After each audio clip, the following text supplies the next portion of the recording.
The sole purpose of this channel is to bring to light events and situations that the Trump administration is responsible for, either directly or indirectly. It is our viewpoint that Trump and his cronies have done more damage, either directly or indirectly, to this country than any other president in the history of the United States, and that he must be stopped. To that end, we hope you will support this channel and help us see this tyrant removed from office. USA disgrace. Opening statement before the United States House of Representatives Permanent Select Committee on Intelligence. The Honorable Gordon D. Sondland, U.S. Ambassador to the European Union. November 20, 2019.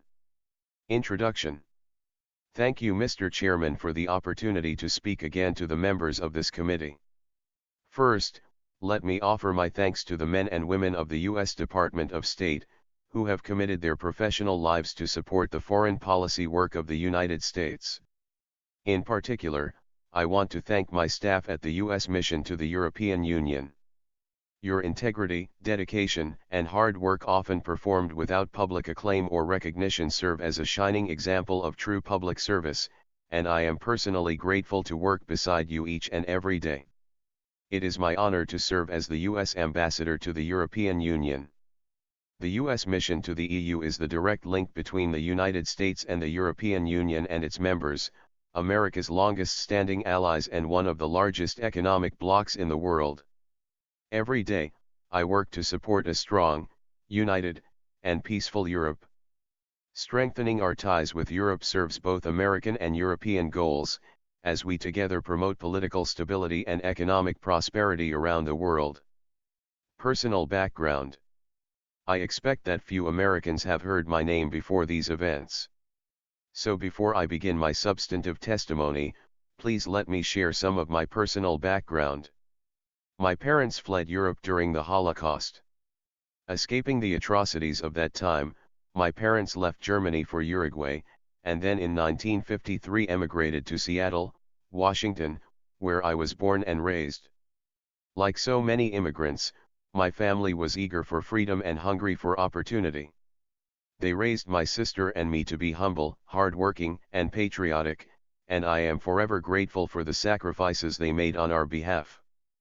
Public service has always been important to me. As a lifelong Republican, I have contributed to initiatives of both Republican and Democratic administrations. In 2003, I served as a member of the transition team for Oregon Democratic Governor Ted Kulongoski. Governor Kulongoski also appointed me to serve on various statewide boards. In 2007, President George W. Bush appointed me as a member of the Commission on White House Fellows. I worked with President Bush on charitable events for his foundation's military service initiative. And I also worked briefly with former Vice President Joe Biden's office in connection with the Vice President's nationwide anti-cancer initiative at a Northwest hospital. And, of course, the highest honor in my public life came when President Trump asked me to serve as the U.S. Ambassador to the European Union. The U.S. Senate confirmed me as ambassador on a bipartisan voice vote, and I assumed the role in Brussels on July 9, 2018. Prior testimony. Although today is my first public testimony on the Ukraine matters, this is not my first time cooperating with this committee. As you know, I have already provided 10 hours of deposition testimony. I did so despite directives from the White House and the State Department that I refused to appear, as many others have done. I agreed to testify because I respect the gravity of the moment and believe I have an obligation to account fully for my role in these events. Lack of documents. But, I also must acknowledge that this process has been challenging and, in many respects, less than fair. I have not had access to all of my phone records, State Department emails, and other State Department documents. And I was told I could not work with my EU staff to pull together the relevant files.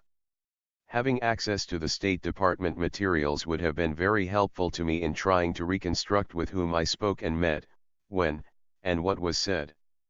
As ambassador, I have had hundreds of meetings and calls with individuals. But I am not a note-taker, nor am I a memo writer. Never have been. My job requires speaking with heads of state and senior government officials every day. Talking with foreign leaders might be memorable to some people. But this is my job. I do it all the time. My lawyers and I have made multiple requests to the State Department and the White House for these materials. Yet, these materials were not provided to me. They have also refused to share these materials with this committee. These documents are not classified and, in all fairness, should have been made available. In the absence of these materials, my memory has not been perfect. And I have no doubt that a more fair, open, and orderly process of allowing me to read the State Department records would have made this process more transparent. I don't intend to repeat my prior opening statement or attempt to summarize 10 hours of previous deposition testimony. However, a few critical points have been obscured by noise over the last few days, and I'm worried that the bigger picture is being ignored. So, let me make a few key points. First, Secretary Perry, Ambassador Volker and I worked with Mr. Rudy Giuliani on Ukraine matters at the express direction of the President of the United States.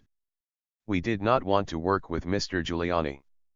Simply put, we played the hand we were dealt. We all understood that if we refused to work with Mr. Giuliani, we would lose an important opportunity to cement relations between the United States and Ukraine. So we followed the President's orders. Second, although we disagreed with the need to involve Mr. Giuliani, we did not believe that his role was improper at the time.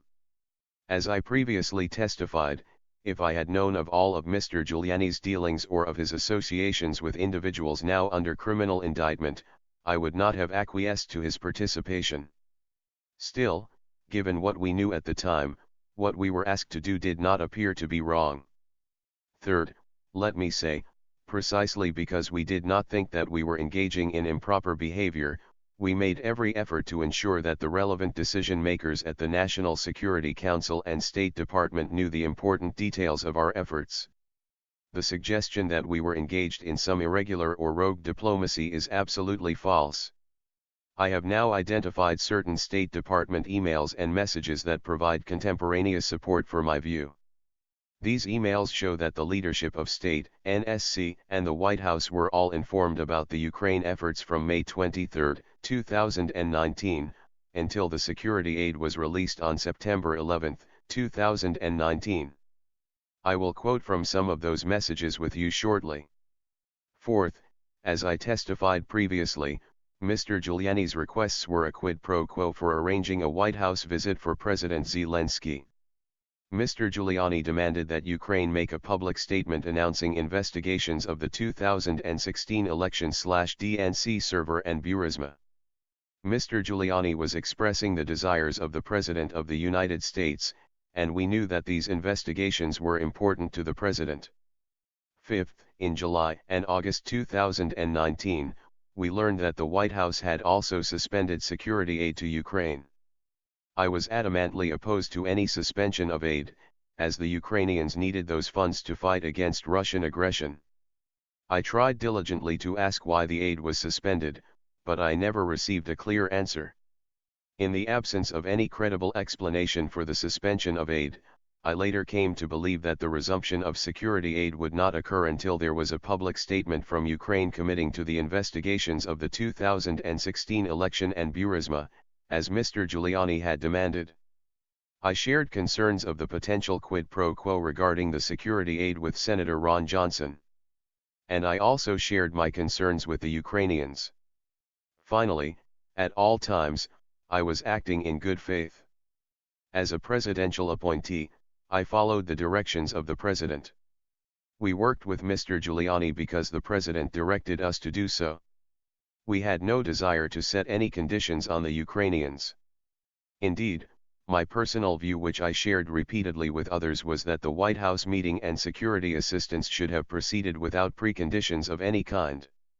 We were working to overcome the problems, given the facts as they existed. Our only interest was to advance long-standing U.S. policy and to support Ukraine's fragile democracy. We hope you enjoyed this video and that you appreciate our efforts to stop Trump and his cronies before they do any more damage. Please don't forget to click subscribe, hit the golden bell icon, and make sure you have notifications enabled on your account. To enable notifications, simply search, "How to enable notifications on my YouTube account." USA disgrace.